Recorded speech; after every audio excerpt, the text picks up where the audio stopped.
Chers téléspectateurs et téléspectatrices, bienvenue dans l'émission Autoroute de l'entrepreneur et de l'investisseur sur la chaîne réelle Digital Media. L'autoroute de l'entrepreneur et de l'investisseur est faite pour tous les passionnés d'affaires, de business et d'investissement. En Afrique francophone subsaharienne, cette émission est une vitrine majeure pour faire la promotion des créateurs de richesses à l'instar des entrepreneurs et d'autres acteurs du développement.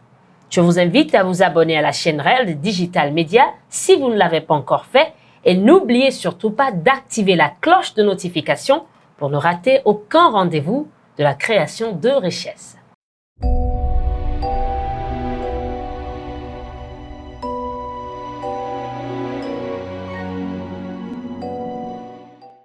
Alors, nous avons le plaisir de nous entretenir aujourd'hui avec une entrepreneure déterminée et passionnée qui œuvre dans le domaine de la restauration. Madame Sarah Paka, bienvenue. Merci, Madame Théodorine. Comment ça va? Je vais très bien, merci. Et vous? Ça va également. Ok. Présentez-vous un peu aux téléspectateurs. Ok, moi je suis Mademoiselle Madame Paka Krokanya Sarah et je suis la CEO de Saritas Food. Ou Saritas Event et Catering Service. Parlez-nous de votre parcours d'entrepreneur. Ok, tout a commencé depuis toute petite. Je suis une passionnée de la cuisine. J'aime beaucoup la cuisine. J'aime préparer, j'aime passer tout le temps, la majorité de mon temps en cuisine. Et ça a commencé depuis le collège, le lycée, tout ça. Mais le petit déclic, je peux dire, c'est après ma licence, j'étais partie au Ghana pour faire... j'ai fait la langue. Et en faisant la langue en 2017, je me suis dit, OK, pourquoi ne pas faire des petits burgers et les vendre? Juste pour avoir un petit revenu, me dépanner de temps en temps. Donc, c'est là que j'ai commencé par faire le burger. Je faisais le sausage burger et le egg burger que je vendais. Je faisais aussi les jus. Le jus de bissap, le jus de ginger and pineapple, gingembre et ananas. Voilà, exactement. Et les gens raffolaient. Les professeurs, les étudiants, tout le monde aimait. Et en même temps, quand je cuisine, je mettais en statut. Et mes contacts, tout le monde me demandait « Ah, mais Sarah, c'est quand tu ouvres le restaurant, on a envie de goûter à tes plats et tes mets. » Et c'est là que je me suis dit « Ok, là, bon, je me lance. » Et là, j'ai commencé, quand je faisais mon master, j'ai fait un master en International Marketing. Voilà. Et j'ai commencé par vendre. Je faisais le poulet braisé et le poisson braisé. Les jeudis, vendredis et samedis, lorsque je n'allais pas au cours. Et bon, les gens aimaient. Mais après, j'ai fermé. J'ai rouvert encore en 2020. Et après mon master, il fallait que je rentre au pays. Et quand je suis revenue, je me suis dit, OK. Bon, j'ai d'abord fait un stage. J'étais conseillère commerciale dans une société automobile de la place. Et bon, après, je me suis dit, OK, c'est mieux, je me lance. Je vais faire ce que j'aime. Parce que j'aime ça. Très bien. J'aime cuisiner. Ça ne me fatigue pas. Quand je suis à la cuisine, ça ne me fatigue pas. J'aime quand les gens mangent ma nourriture et qu'ils apprécient, qu'ils me disent, voilà, waouh, j'aime grave ta nourriture. J'aime ce que tu fais, j'aime tes jus, etc. C'est là-bas que je me suis lancée. Et il y a 4 mois seulement, j'ai ouvert le restaurant ici. Et je travaille avec ma maman. Vous travaillez avec votre mère? Oui, c'est mon associée. Parce qu'elle aussi, c'est sa passion. Elle n'a pas pu le faire depuis. Du coup, quand j'ai eu l'opportunité, je me suis dit, pourquoi ne pas la mettre avec moi? Donc, actuellement, on travaille ensemble et voilà. Ça veut dire que c'est depuis l'enfance que vous aviez reconnu que vous aviez quelque chose comme ça? Oui, ce don. Bon, je peux dire c'est un don. Est-ce que... Vous ne l'avez appris nulle part? Non. Bon, pour les bases, j'ai pris ça de ma maman. Très parce bien. qu'elle aussi, elle aimait cuisiner. C'est chez elle, j'ai appris beaucoup de choses quand j'étais petite. Elle nous apprenait des choses que... Même après, j'ai fait un petit stage à Marox. C'est un restaurant à Cara. Oui. J'ai juste fait 1 semaine. Mais pendant les 1 semaine, ce qu'on nous montrait, franchement, je connaissais déjà tout. Je savais déjà tout faire. Et j'étais là seulement, je l'avais établi. Oui. Et après, bon, je n'ai pas pu continuer parce que je devais voyager et tout. Oui, c'est ça. Très bien. Saritas Food, qu'est-ce que c'est? Saritas Food, d'abord, c'est un restaurant. C'est un restaurant qui propose des mets togolais d'abord et africains en général. Nous vendons quoi? La pâte de mil. Oui. Nous avons la sauce azéo ou esro. Oui. Azéo, c'est en caviar, Oui. esro, c'est en évé. Nous faisons aussi des grenouilles sautées. Et c'est pas tout le monde qui aime manger, mais il y en a qui adorent ça. Nous faisons des grenouilles sautées, nous faisons de la tiéké, de la loco, nous faisons des frites aussi, les poissons tilapia, la grillade. On fait aussi du poulet braisé bio, le poulet local, à l'huile rouge, et le normal aussi. Et en même temps, Sarita Soude, c'est aussi une marque. Parce que nous faisons des jus. Oui. Voilà, des jus de bissap. C'est ce que vous avez apporté? Oui, exactement. Ça, c'est le jus de bissap. Voilà. Et le jus de gingembre. Il y a le gingembre. Oui. Très bon. Les gens aiment ça. Et il y a aussi le jus de cocktail de fruits sans sucre ajouté. Sans sucre ajouté. Voilà. Et c'est concentré. On n'a pas dilué. Il n'y a pas de sucre ajouté. Voilà, Sarita Soude, c'est un peu un tout. Et aussi, nous sommes dans le service traiteur. Nous organisons aussi de temps en temps des événements. On fait des parties. On fait foufou party juste pour changer les choses. Comme partie, organiser une petite soirée et tout. J'aime aussi, bon, je peux dire j'aime l'ambiance. J'aime organiser des événements. C'est vrai que je n'ai pas eu un diplôme dans ça. Je n'ai pas eu non plus un diplôme dans la restauration, mais c'est naturel en fait. C'est vraiment naturel. Oui, c'est naturel. Maintenant, vous faites les foufou parties comme partie pour amener la population à mieux vous connaître. Exactement. Pour amener la population à mieux nous connaître et aussi diversifier. Parce que, bon, actuellement, je ne fais pas du foufou au restaurant. Parce que j'ai commencé juste avec ma maman et une servante, mais c'est fatigant. On ne peut pas faire le foufou. Du coup, comme je sais que les clients aiment ça, de temps en temps, j'essaie de faire des parties. Un samedi, foufou party. Et les gens ils aiment ça. Et bientôt, je ferai les viandes sauvages. Comme l'agouti, par exemple. Avec l'agouti, le baran. Voilà. Très bien. Où est-ce que votre restaurant est localisé? Notre restaurant est localisé à Léo 2000. En revenant de la ville, quand vous arrivez juste après la pharmacie des Orchidées, le rond-point qu'il y a à droite, vous prenez juste à droite, au niveau du rond-point. Nous sommes juste à droite là-bas, c'est pas loin. Nous sommes juste au bord de la route, de la voie. Quelles sont les difficultés que vous avez rencontrées dans ce parcours et comment êtes-vous arrivé à les surmonter? Pour les difficultés, c'est compliqué, je sais pas. Bon, quand j'ai commencé d'abord à Accra, ça n'a pas été facile parce que j'avais commencé d'abord en 2019. Après, ça n'allait pas. Donc, j'ai dû fermer. Bon, là, c'était juste par rapport à l'école. J'ai dû fermer, j'ai réouvert, j'ai refermé. Mais bon, principalement, les difficultés ou bien que j'ai à rencontrer, c'est le côté financier pour le moment. Parce que je n'ai pas un grand fonds de roulement. Donc, je fais avec les moyens de bord, comme je suis avec ma maman aussi. Donc, on s'aide, on investit, le peu qu'on gagne, on réinvestit. Voilà. Et j'ai foi que ça va aller. Ça va aller, on va s'en sortir. Vu qu'on aime ce qu'on fait, c'est une passion. Même si on est fatigué, on le fait. Même si on est fatigué, on le fait. Donc, je sais que ça va donner. Ça va certainement donner. Ça va certainement donner. Et surtout, votre spécialité qui est togolaise et aussi africaine. Oui, donc, vous faites les plats des autres pays, par exemple, du Ghana, du Bénin. Oui, on fait le bankou. Tout ça aussi, c'est un projet. Comme j'ai commencé, il y a juste 4 mois que j'ai vraiment commencé. J'ai commencé en novembre dernier. Vous voyez. Mais il y a tout ça en projet. Faire le bankou avec le tilapia, faire le fried rice, le jollof. Le jollof, c'est le riz au gras. Voilà. Et on fait aussi de la tiéké. On fait de la tiéké. Avec le temps, on va aussi faire du manioc avec les feuilles de manioc. Je ne sais pas si vous connaissez. Ça, c'est le Gabon. Parce que quand j'étais au Ghana, j'ai côtoyé beaucoup de Gabonais. J'ai vraiment aimé la nourriture. Donc, je me suis dit, pourquoi ne pas insérer? Il y a aussi des Gabonais ici. Voilà. Donc, je peux les attirer. Voilà, félicitations pour ce parcours exceptionnel. Merci. Merci.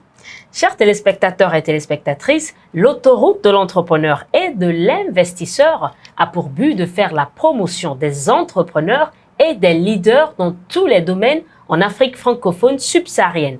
Alors, contactez-nous sur les numéros qui défilent au bas de l'écran si vous souhaitez nous rejoindre. Revenons dans un instant.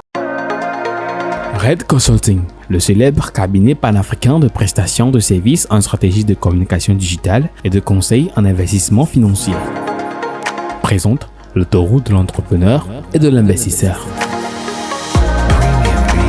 Une nouvelle émission pour la promotion des créateurs de richesse. Débats, témoignages, découvertes, échanges, conseils, promotion, coaching. Vos parcours, vos réalisations et votre visibilité sont au cœur de notre entretien. Entrepreneur, chef d'entreprise, coach, consultant, formateur, artiste, artisan, promoteur ou acteur du développement événementiel, quel que soit votre secteur d'activité. Réservez gratuitement votre participation maintenant au plus du 128 96 66 86 62 ou 92 95 35 15. Abonnez-vous à Red Digital Media sur Facebook et YouTube.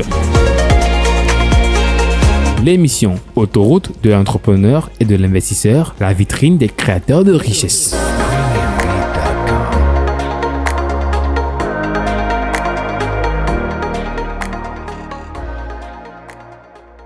Alors, nous sommes de retour sur le plateau de l'émission Autoroute de l'entrepreneur et de l'investisseur et nous parlons de la restauration aujourd'hui.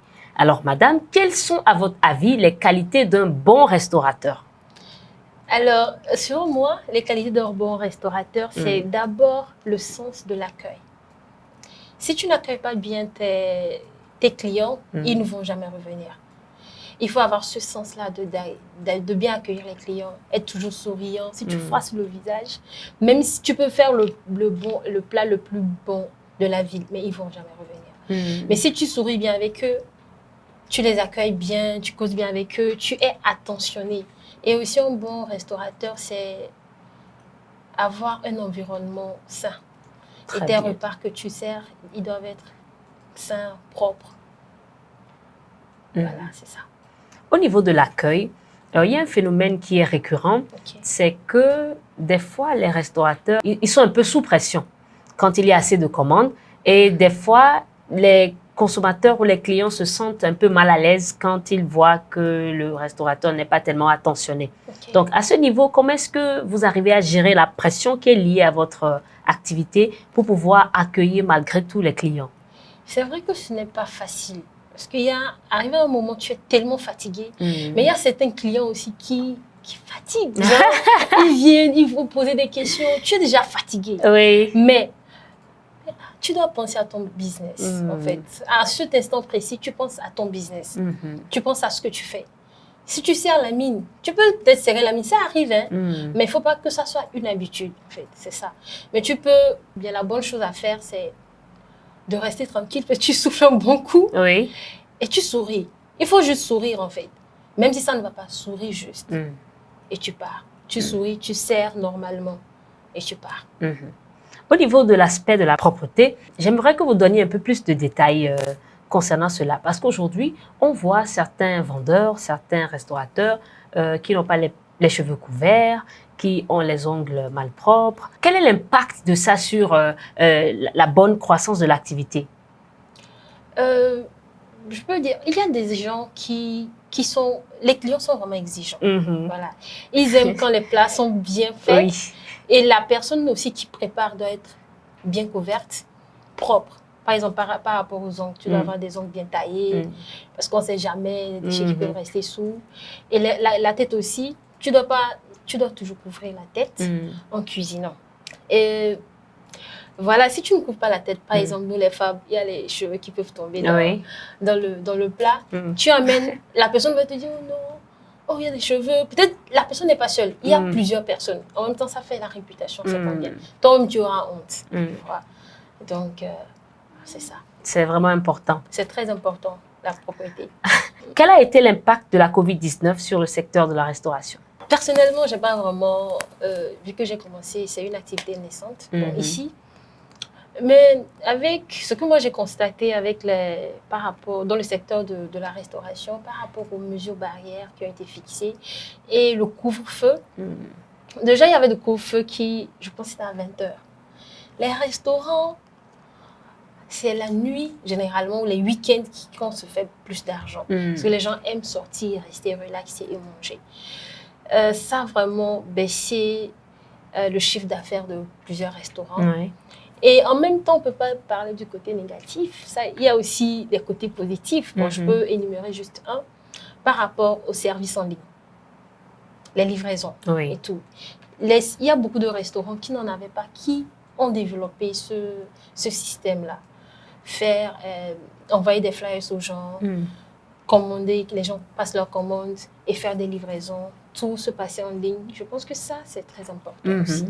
Voilà, donc ça n'a pas eu que des effets néfastes, mais il y a eu quand même quelque chose de bien. Est-ce que à Saritas Food, vous avez un service de livraison? Bien sûr. Nous sommes sur Kaba, l'application Kaba Delivery. Vous téléchargez juste l'application Kaba Delivery, vous allez vous taper Saritas Food. Oui. Vous allez nous voir. Il y a tous les menus à l'intérieur. Et puis, avec les prix? Oui, avec les prix, tout. Et vous commandez. Et on vous livre ça tranquillement.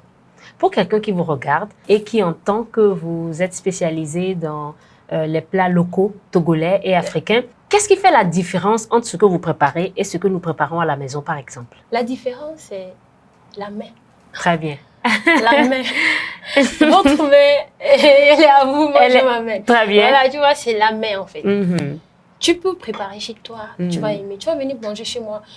Les goûts sont différents. Très bien. Vous voyez? Et moi, je sais que je fais, on ne va pas se qualifier, mais il y a de la bonne bouffe chez moi. Si tu viens chez moi ou si vous venez chez moi, vous allez manger de la bonne bouffe. Voilà. Et c'est fait comme, je peux dire, c'est fait comme à la maison. Très bien. Voilà, c'est fait comme à la maison. J'ai plusieurs clients qui viennent chez moi. Ils me disent, ils quittent ailleurs, mais ils aiment venir chez moi parce qu'ils savent que bon, c'est propre, c'est bien fait. Vous voyez. Quand ils sont là, c'est comme s'ils sont à la maison. Il y en a quand ils voyagent, quand ils viennent à Lomé, ils préfèrent manger chez moi. Oui. Vous voyez. Voilà, c'est ça. C'est à féliciter. Merci. Avez-vous des conseils à donner à ceux qui désirent entreprendre dans la restauration comme vous? Alors, si tu me regardes et tu as envie de te lancer, d'entreprendre dans la restauration, le conseil que je peux te donner, c'est d'être déterminé. Parce que là, si tu n'es pas déterminé, ça ne peut jamais marcher. Et souvent, les gens ont tendance à nous dire, quand tu as envie d'entreprendre, de te lancer, on te dit non, c'est compliqué, ce n'est pas facile, tu ne vas pas y arriver. On va toujours dire ça. Et c'est normal, tout le monde va le dire. Mais si tu ne crois pas en toi, si tu n'as pas cette confiance-là en toi, si tu n'es pas déterminé, si tu n'as pas la patience et le courage, tu ne pourras pas y arriver. Donc, je conseille de t'armer de courage, de patience et surtout la détermination et la confiance en soi. La confiance en soi. La confiance. Si tu n'as pas confiance en toi, c'est pas la peine. Tu seras très rapidement déboussolé. Oui, très. Et surtout d'aimer ce que tu fais. Si tu n'aimes pas, il ne faut même pas t'hasarder en fait. Si tu aimes, même s'il y a des difficultés, même si c'est chaud, n'importe comment, tu pourras te surpasser. Voilà. Quels sont les numéros sur lesquels on peut vous contacter?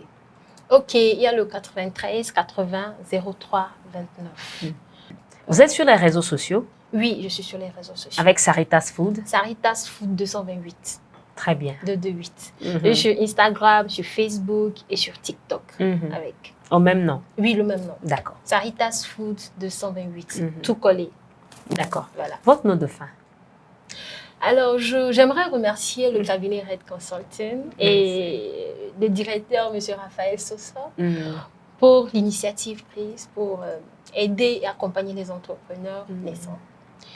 Et aussi vous remercier, Madame Pierre Dory, pour l'invitation, parce que bon, c'est grâce à vous. Donc, c'est un plaisir. Merci beaucoup.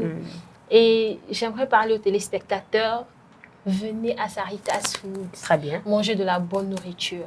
Si vous avez envie de manger la pâte, le riz, les frites, le poulet braisé, le poisson braisé, si vous avez des organisations, des événements, des petites fêtes, des petites rencontres, vous pouvez nous contacter. Nous sommes là à votre service et vous ne serez pas déçus. N'oubliez pas les feuilles de baobab surtout. Non, c'est très bon. Et c'est très bon pour la santé. Ça contient du fer. Oui. Voilà. C'est très bon. Une alimentation saine. Oui, c'est important pour la santé. Voilà. Alors, chers téléspectateurs et téléspectatrices, nous sommes à la fin de l'autoroute de l'entrepreneur et de l'investisseur du jour. Merci de nous avoir suivis. Continuez par liker, commenter et surtout, n'oubliez pas de vous abonner à la chaîne Réel Digital Média pour ne rater aucun rendez-vous de la création de richesse. Au revoir.